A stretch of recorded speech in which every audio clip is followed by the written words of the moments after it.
Hello, everyone, and welcome to another fine episode of the Conversations with Coaches podcast. I'm your host, Kevin, and I got to tell you, after a whirlwind couple of months in January and February with episode after episode getting recorded, it's kind of nice just to have a few a week time to talk to the coaches, time to talk before, talk after. Today, I am delighted to have David Galowich back on the show.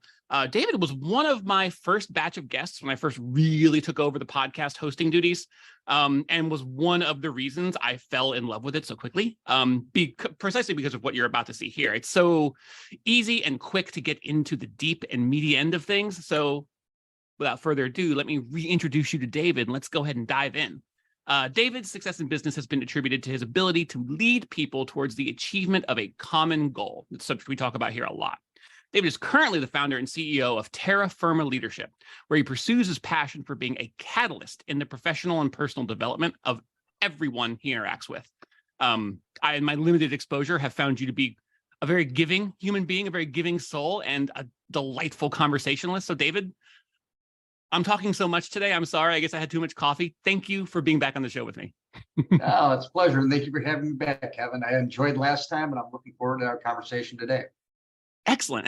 Well, let's just kind of start. I guess we'll start back with the small talk. I find it to be such a fruitful conversation starter, just to talk about how 2023 has gone so far, because I feel like for a lot of coaches in particular, a lot of entrepreneurs, a lot of business owners, it's been, I mean, obviously times are tough in various ways, and we by no means need to dive into any financial talk or politics talk or pandemic talk or anything like that.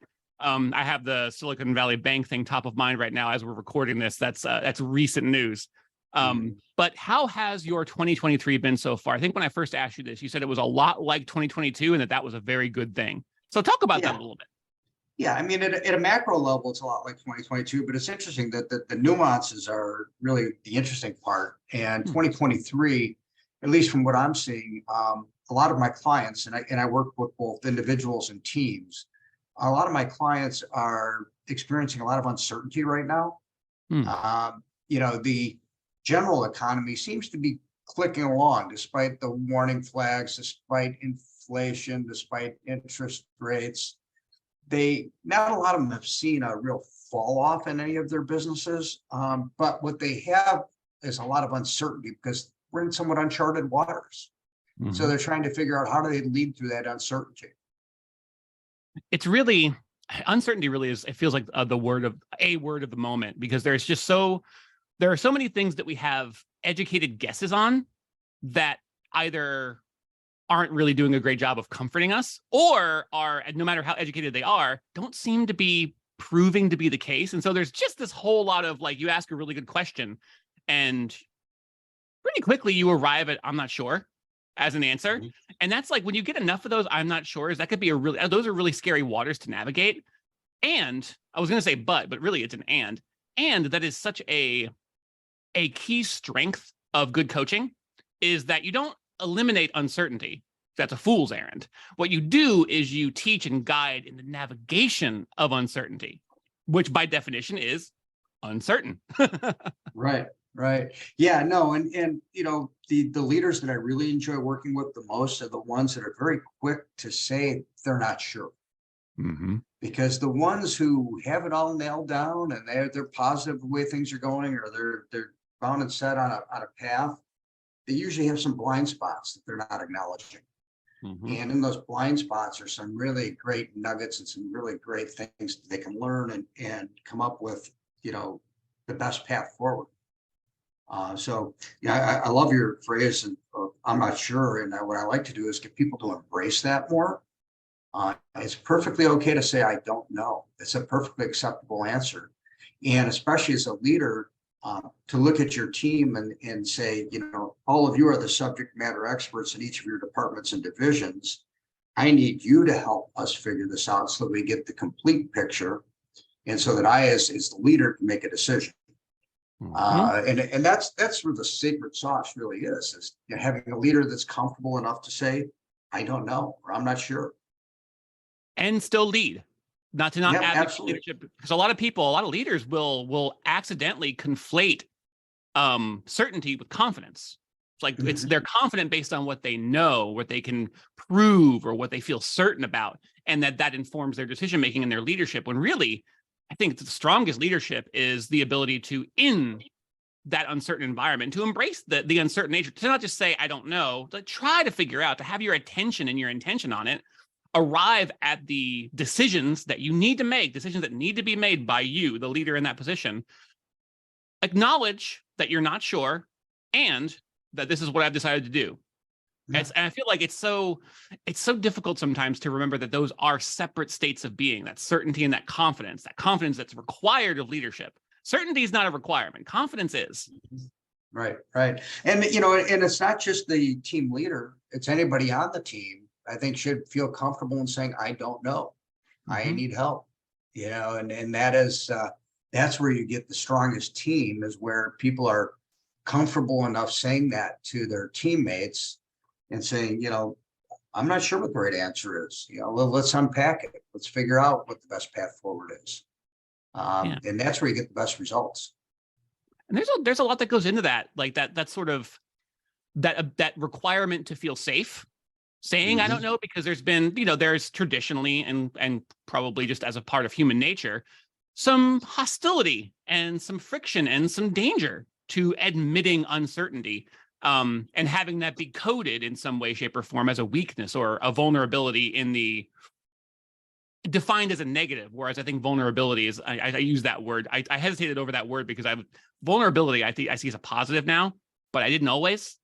And not every environment is conducive to vulnerability. Some environments require you to be tough. I find myself drifting very often to the analogy of human skin, and the way it's defined by both how permeable it is, what it lets in, and also what it keeps out, its protectiveness, and how I kind of strive to remember that in my interactions, to always make sure that I'm, my pores are open, I'm letting in what needs to be let in order for me and the organisms I serve to like survive and thrive, but that I'm also protective and protecting and keeping safe what needs to be kept safe and guarding what needs to be guarded.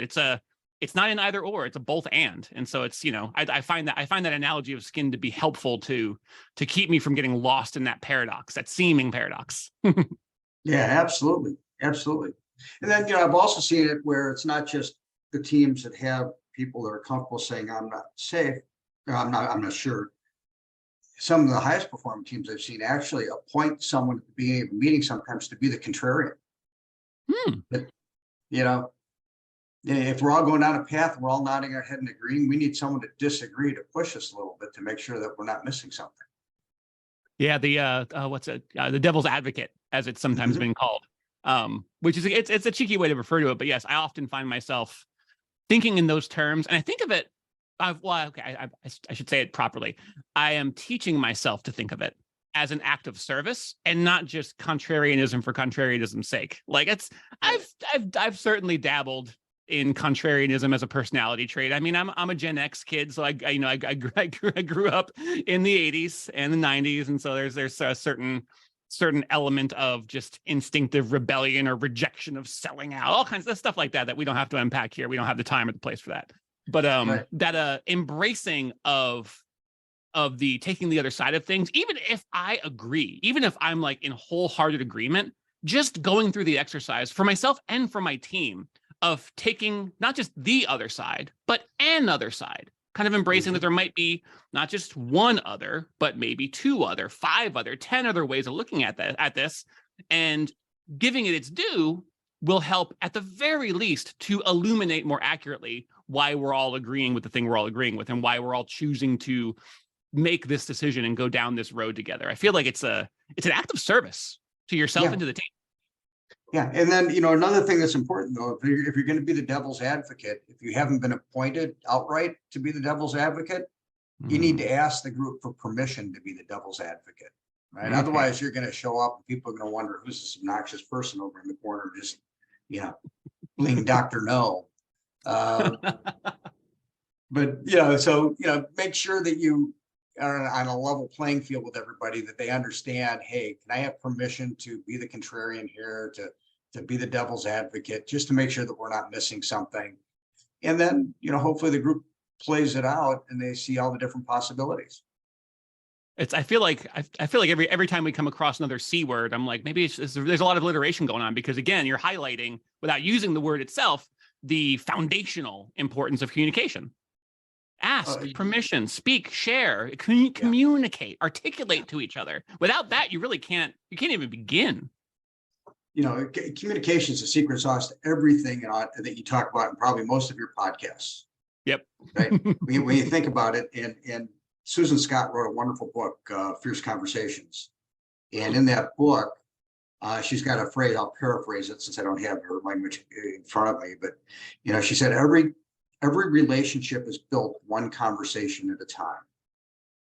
And it's not that any one conversation could change the course of a relationship, but any one conversation could. Mm. And then, so to me, those are pretty wise words. When you think about it, doesn't matter whether it's with your work teammates, with your customers, with your family members, with your friends, all those relationships are built one conversation at a time. So that's why in a lot of my coaching engagements, I usually start the engagement with people talking about conversational style and just what their default style is. And I try to give them a framework in which they can understand what other people's styles may be and how do they best engage with people in a way that resonates with the recipient of the message they're trying to send, right? Mm-hmm. You can think it's the clearest thing in the world, but if you're wired, for all data and no emotion, someone who else is wired for emotions, it's just not going to land with them. So many different things to unpack there that I just love. I told you it would be frightfully easy to dive right into the deep end, because I love thinking about the nuances of this kind of communication and making sure that you're being mindful of not just how you're articulating yourself and how you're expressing yourself, but also who and how you're expressing it, who you're expressing it to and how you're expressing it, and making sure that it lands. Because without it landing the way it's meant to land, it's not really effective communication. You have to have both. You can't, I guess you could dance on your own, but you're, look awkward in the middle of the dance floor. But being mindful of that is just, it's so critical. And I don't want to say often overlooked, but too often overlooked. It's interesting. I try to also stress to people not to overthink this, because it's easy to go down the rabbit hole. If a conversation like you and I are having a great conversation, right? There's no reason to think about communication strategy and, oh God, what strategy should I use with Kevin right now that lands the best with Kevin? It's really only when you're having a difficult conversation, stressful conversation, something that the other person's radar is sort of in high gain, and so that's where you really need to be mindful of communicating with them in a way that resonates with them. If we're just having a nice general conversation, things are going well, don't try to think about what their disc style may be or what their Myers-Briggs, forget it. You're overthinking, right? But it is when you have those stressful conversations, a difficult conversation, that's when you really need to stop and think about how am I going to do this in a way that really lands with the recipient. Yeah, that's a really great point too to think about, is just when you're entering a conversation, whatever it might be, give some thought and some time for thought to understanding what kind of conversation it's about to be. Whether you're about to enter a weekly all hands meeting, or some quarterly, or maybe a big annual with maybe lots of people in your executive team, or in your corporation, or in your vertical, or whatever happens to be. Whether you're about to enter into a conversation with a subordinate or superior, at least in regards to the corporate hierarchy or the business hierarchy, whether it's someone you've known for a very long time, whether it's someone who you don't know very well, but you're going to have a very challenging conversation with, maybe about their behavior or about your own behavior, or something said or not said, or deadlines met or unmet. There's all these different permutations, and I'm making it sound more complicated than it is. It's really just a moment to reflect and think about, what kind of conversation am I about to have with this person? What kind of interaction am I about to have? What kind of interaction do I want to have with this person? I think about that on just about every level. And I say think about, it's something that happens in the blink of an eye. But when I'm about to interact with a cashier at a store, I reflect very briefly in a flash about myself. Like, am I smiling if my mouth is visible? Or are my eyes smiling, which is something that I learned a lot about over the last few years, where it's like, I'm in a good mood, but if nobody can see it, it's not really having the same effect that I might want it to have. And so making sure that my eyes are communicating what I want to communicate, and that I'm using small terms of kindness when I'm talking to someone, when they're talking back, that I'm actually looking at them to indicate that I'm listening, or, popping my headphones out if I happen to be on a walk and meeting someone, on a walk in a park or whatever. I'm just spitballing, but there's so many different opportunities to be thoughtful and be mindful and be caring about how we communicate, the way we communicate ourselves, and how it lands with others. I could chat about this for hours, clearly.